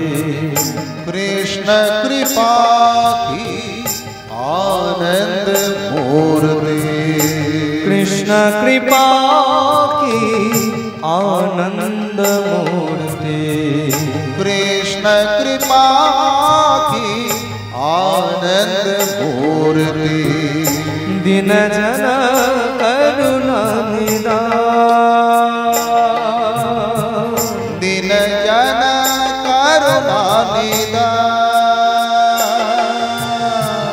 भक्ति भाव प्रेम तीन प्रकाशित भक्ति भाव प्रेम तीन प्रकाशित भक्ति भाव प्रेम तीन प्रकाशित भक्ति भाव प्रेम तीन प्रकाशित श्री गुरु पतित पावन गुरु चरण कमल भज मन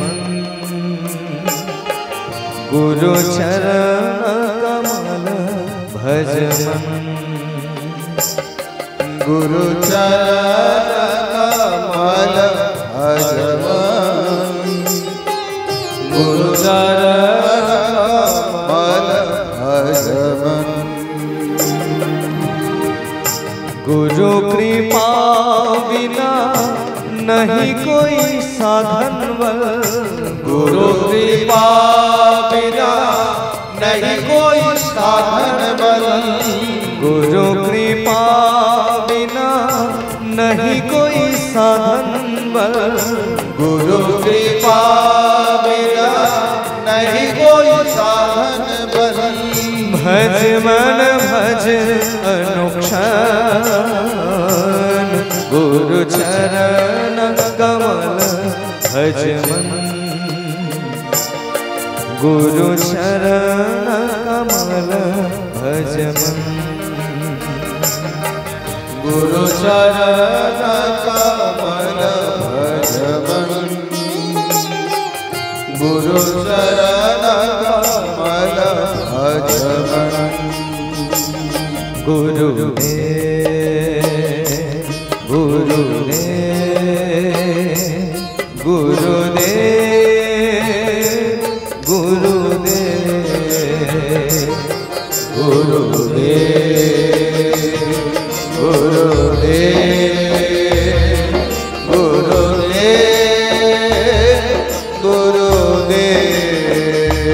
गुरुदेव गुरुदेव সবাই একটু এগিয়ে গিয়ে বসো, মায়ের কাছে এগিয়ে আসো, ওই এগিয়ে এসো, গুরুদেব এগিয়ে এসো ভাই, गुरुदेव সবাই মিলে হাততালি দিয়ে একসাথে হরি বল, गुरुदेव হরি বল। गुरुदेव गुरुदेव गुरुदेव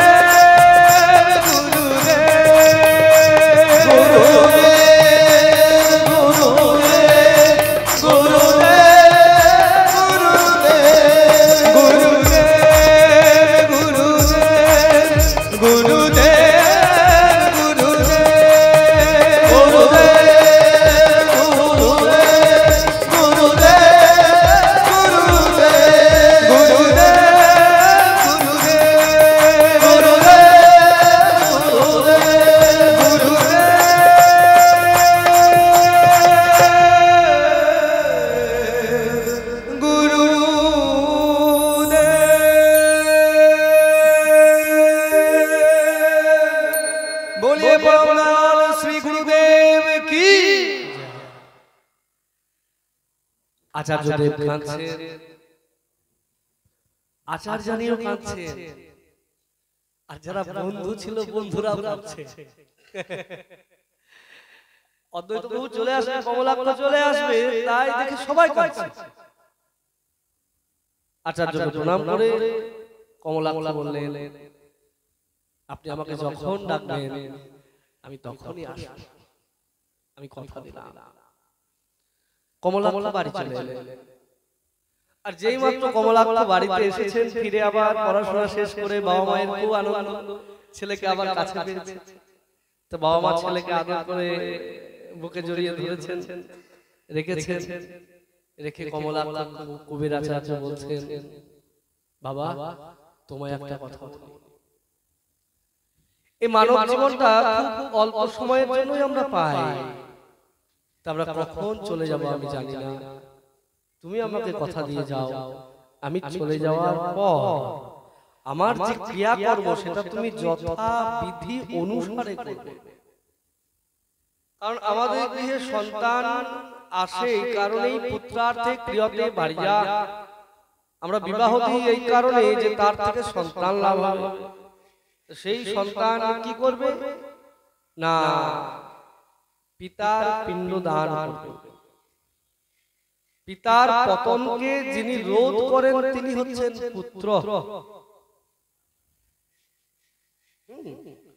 যে পিতার নরকে যাওয়া থেকে যে আটকাতে পারে সেই হচ্ছে পুত্র। সাত জন কি করবেন, আমাদের শাস্ত্রে নির্দিষ্ট আছে শ্রাদ্ধাদি ক্রিয়া, পিণ্ড দান করা। তা বললেন তুমি আমাকে কথা দাও, আমার এই ক্রিয়া কর্ম তুমি যথাবিহিত করবে। এবং গয়াতে গিয়ে গদাধরের পাদ পদ্মে তুমি আমার জন্য পিণ্ড দান করবে। হ্যাঁ পিতা, যথারীতি অনুসারে আমি সমস্ত কর্ম সম্পন্ন করব। বাবাকে প্রণাম করলেন। কি আশ্চর্য বিষয়, কয়েকদিনের মধ্যেই কবির আচার্য এই জগৎ থেকে চলে গেলেন। আর তিনিও তার সঙ্গে সঙ্গে লাভা দেবী, দুইজনে একসঙ্গে চলে গেলেন। এই হচ্ছে প্রকৃত সহমরণ। দুজনে একসঙ্গে চলে গেলেন। আচার্যদেব খুব কান্না করলেন। কান্না করার পর তার পিতার অন্ত্যেষ্টিক্রিয়া শাস্ত্র অনুসারে সম্পন্ন করলেন এবং শাস্ত্র অনুসারে সম্পন্ন করার পর আবার গয়ায় গিয়ে গদাধরের পাদ পদ্মে পিণ্ডদান করলেন। গদাধরের পাদ পদ্মে পিণ্ডদান করলেন। পিণ্ডদান করেন তিনি পিতার যে সমস্ত কাজ যেখানে যেখানে দান করা দরকার ষোড়শ গয়ায় গিয়ে ষোড়শই করলেন। সমস্ত সম্পূর্ণ করার পর তারা বাড়িতে পৌঁছায়। সব চলে গেছে, আমি এখন বাড়িতে গিয়ে কি করব, মনটা বড় উতলা হয়ে গেল। আর মনটা উতলা হয়ে যাওয়ার ফলে তিনি কি করলেন না, সমস্ত তীর্থ পর্যটন করতে লাগলেন। তিনি সেখান থেকে চলে গেলেন পুরীতে। আর পুরী যাওয়ার পথে যমুনাতে গোপীনাথ দর্শন করলেন। গোপীনাথ দর্শন করার পর পুরীতে গেলেন। পুরীতে গিয়ে জগন্নাথ বলরাম সুভদ্রাকে দর্শন করলেন। আর জগন্নাথ বলরাম সুভদ্রা দর্শন করার পর তিনি আর স্বজ্ঞানে নিজে থাকতে পারছে না, স্থির থাকতে পারছে না, অস্থির হয়ে যায়। এই আমার প্রাণনাথ তুমি কোথায় আছো? তিনি অনুভব করছেন এই জগন্নাথ কোনো বিগ্রহ নয়, কোনো মূর্তি নয়, সাক্ষাৎ নন্দন ভগবান কৃষ্ণ। বলদেব আমার বলরাম আমার প্রভু, তুমি আছো প্রভু, তুমি কখন আমাকে দর্শন দেবে? তিনি সেই অনুভব করে তিনি হাও হাও করে কাঁদতে লাগলেন। সেখানে অনেকদিন থাকলেন। অনেকদিন থেকে জগন্নাথ বলরাম সুভদ্রাকে প্রণাম করে সেখান থেকে চলে গেলেন সেতুবন্ধম রামেশ্বরে। রামেশ্বরে গিয়ে রামেশ্বর শিবকে দর্শন করে প্রণাম করলেন। আর প্রণাম করে পুজো করে স্তুতি করলেন। আর স্তুতি করেই দেখছেন রামেশ্বর রামের ঈশ্বর, ইনি রামদাস। এই বলতে বলতে মহাপ্রেমের উল্লাসে দুবাহু তুলে তিনি বাহু তুলে নৃত্য করতে লাগলেন। কখনো কাঁদেন, কখনো হাসেন, কখনো মূর্ছা যান। এইভাবে কৃষ্ণ প্রেম তার মধ্যে প্রকট হয়ে যায়। অনেকক্ষণ পর তিনি কৃষ্ণ প্রেমকে সম্বরণ করলেন। সম্বরণ করে সারা রাত সেখানে থাকলেন। শিবকে প্রণাম করেন, রামের কথা চিন্তা করেন, সারা রাত রামায়ণ পাঠ করলেন।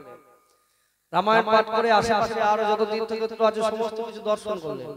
আর দর্শন করার পর তিনি চলে গেলেন মধ্বাচার্যের আশ্রমে। মধ্বাচার্যের আশ্রমে গিয়ে তিনি মাধবেন্দ্রপুরীর সাথে সাক্ষাৎ করলেন। মাধবেন্দ্রপুরী পাদ সেখানে ছিলেন। মাধবেন্দ্রপুরী পাদকে প্রণাম করলেন। প্রণাম করে সেখানে মধ্বাচার্যের বিষয়ে তিনি তথ্য সংগ্রহ করতে থাকলেন। আমাদের শাস্ত্রে যে দীক্ষা ব্যবস্থা আছে, আমাদের দেখবেন সবকিছুতে আমরা যখন জয় দেওয়া হয় মানে চার ধাম কি, চার সম্প্রদায় কি, এগুলো জয় দেওয়া হয়। তো এগুলো কেন জয় দেওয়া হয়? শাস্ত্রে বলেছেন যে সম্প্রদায় ছাড়া যে দীক্ষা, সেই দীক্ষাটা নিষ্ফল, সেই দীক্ষার কোনো কাজ হয় না। অর্থাৎ তুমি যে গুরুর চরণাশ্রয় করবে, দেখতে হবে সেই গুরুটা সৎগুরু কিনা, সেই গুরুটা সৎ সম্প্রদায় কিনা, অর্থাৎ সম্প্রদায় অনুগত কিনা। কারণ স্ব প্রধানের কোন প্রতিষ্ঠা আমাদের শাস্ত্রে দেওয়া হয়নি। তা আমাদের শাস্ত্র কোনটা মান্যতা দেওয়া হয়েছে? যেটাই আনুগত্য আছে, যেটাই পরম্পরা আছে, সেটাকেই সম্প্রদায় স্বীকৃত দেওয়া আছে। শ্রী সনক ব্রহ্মরুদ্র এই চারটে আমাদের মূল সম্প্রদায়। চারজন আচার্য এই সম্প্রদায়ের বিস্তার করেন। মাধবাচার্য, রামানুজাচার্য, নিম্বার্কাচার্য আর বিষ্ণু স্বামী। এই চারটি সম্প্রদায়ের অনুগত যদি না হয়, তাহলে সেই গুরুদেব যেমন গুরুই হোক না কেন, সেই গুরুর প্রদত্ত মন্ত্র কোনো ক্রিয়া হবে না। আমাকে এপার থেকে পরপারে পৌঁছে দেওয়ার শক্তি সেখানে থাকবে না, কারণ স্বতন্ত্রতার কোনো স্থান শাস্ত্রে দেওয়া হয়নি। তাই আমাদের আনুগত্যময়ী প্রতিভাসনা এই চারটি সম্প্রদায়ের মধ্যে আমাদের মহাপ্রভু তিনি এই মাধবাচার্যের সম্প্রদায়ের অনুগামী, এই মাধবাচার্যকেই তিনি স্বীকার করেছিলেন। যার জন্য আমাদের গৌড়ীয় সম্প্রদায়কে বলা হয় মাধব গৌড়ীয় সম্প্রদায়। আমরা মাধবাচার্যের অনুসারী। এই মাধবাচার্যের সম্প্রদায়ের অনুগত ছিলেন মাধবেন্দ্র পুরীপাদ। এই মাধবেন্দ্র পুরীপাদ এই আশ্রমে অবস্থান করছেন। মাধবেন্দ্র পুরীপাদের সঙ্গেই অদ্বৈত আচার্য প্রভু সাক্ষাৎ করলেন। তিনি তাকে প্রণাম করলেন। তিনি তাকে প্রণাম করে তার কাছে শাস্ত্র আলোচনা করলেন। শাস্ত্র আলোচনা করে মাধবেন্দ্র পুরী অদ্বৈতকে দেখেই তিনি আনন্দিত হয়েছেন। তিনি তো কোনো সাধারণ ভক্ত ছিলেন না। অদ্বৈতকে আগ্রহ করে তিনি বললেন যে তুমি এখানে থাকো, আর সেখানে রেখে দিলেন। আর রেখে দিয়ে কি করলেন না, ভাগবতের যে মাধবাচার্যের টিকা আছে, সেই টিকা সহকারে ভাগবত শোনাতে লাগলেন। অদ্বৈত আচার্য অভিভূত হয়ে গেলেন যে ভাগবতের এরকম ব্যাখ্যা তিনি ইতিপূর্বে আর কখনো শ্রবণ করেন না।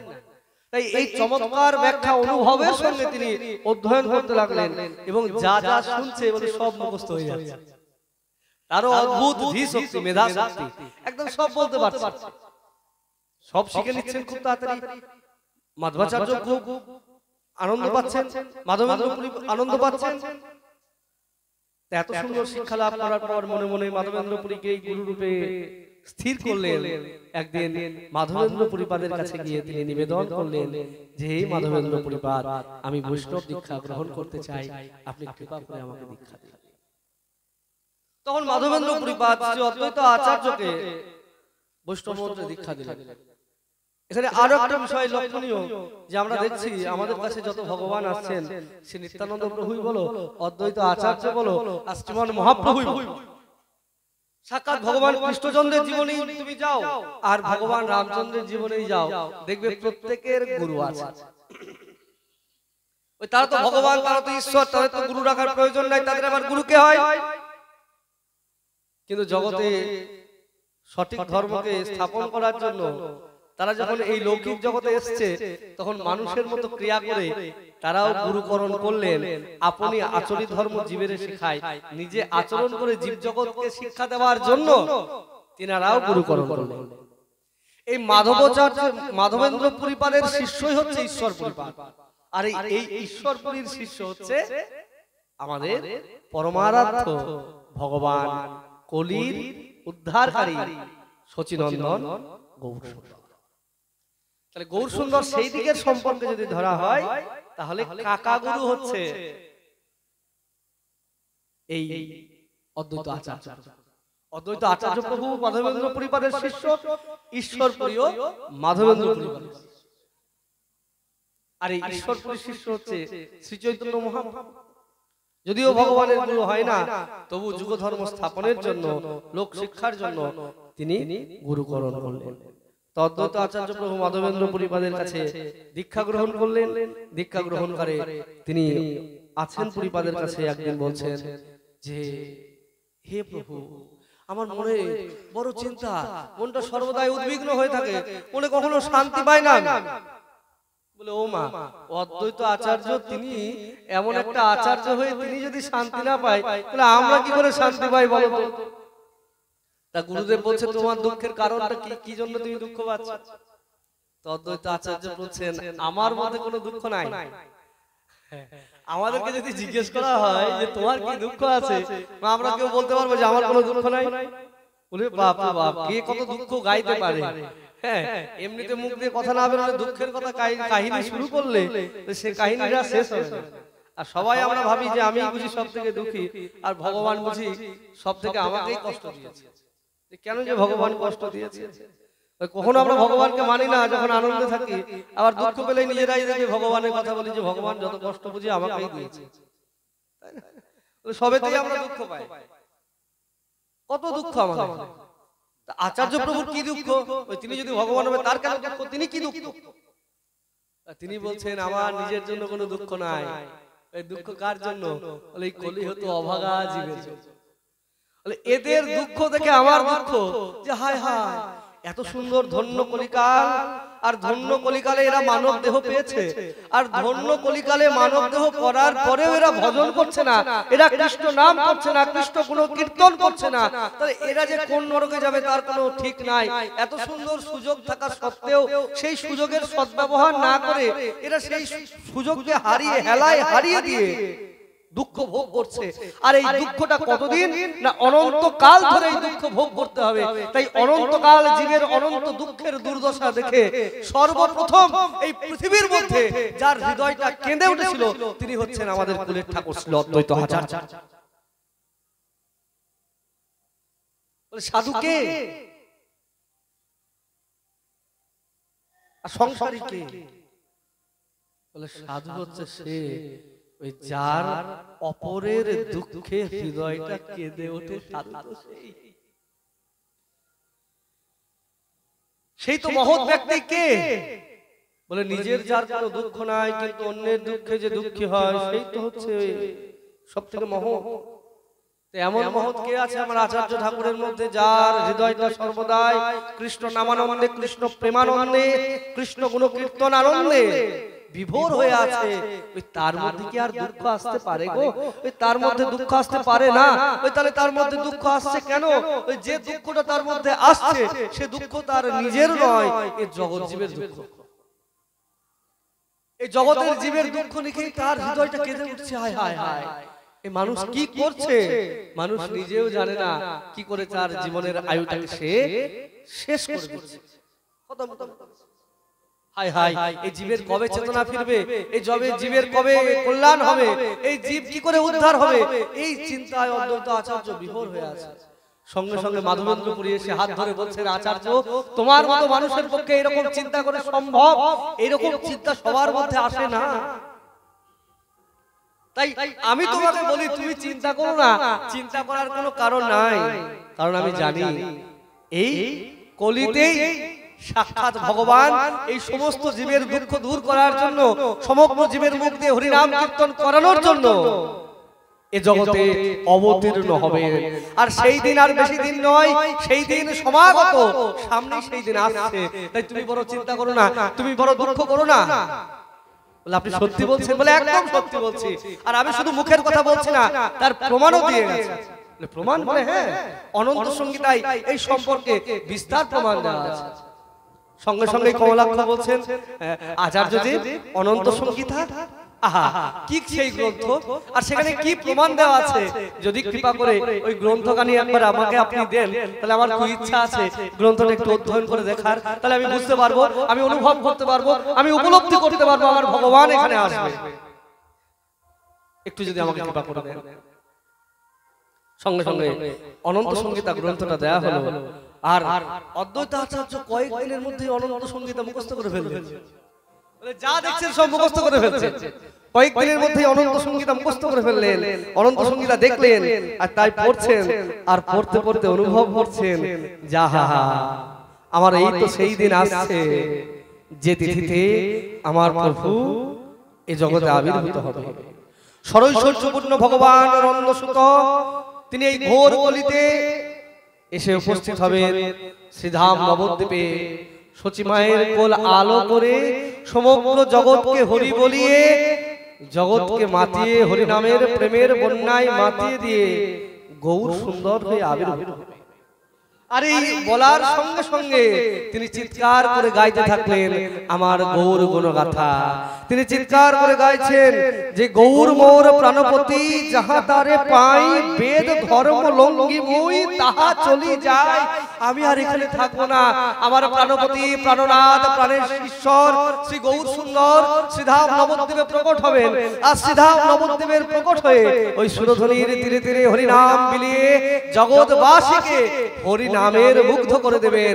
আমার সেই প্রভু কোথায় আছে তিনি চিন্তা করতে করতে সেই প্রভুকে দেখতে পাচ্ছেন আর গৌর গুণকীর্তনে মুখরিত হয়ে গেছিলেন।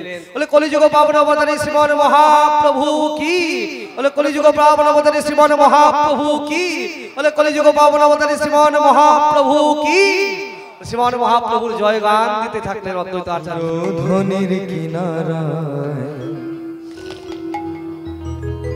সোনার নূপুর দিয়া পায়, নাচে না গরি গো সুন্দর গৌরাঙ্গ গরি গো সুন্দর গৌরাঙ্গরা। সুরধ্বনির কিনারায় সোনার নূপুর দিয়া পায়, নাচে না গরি গো সুন্দর গৌরাঙ্গরা, সুন্দর গৌরাঙ্গরা। নাচে না গৌরী গো সুন্দর গৌরাঙ্গরা।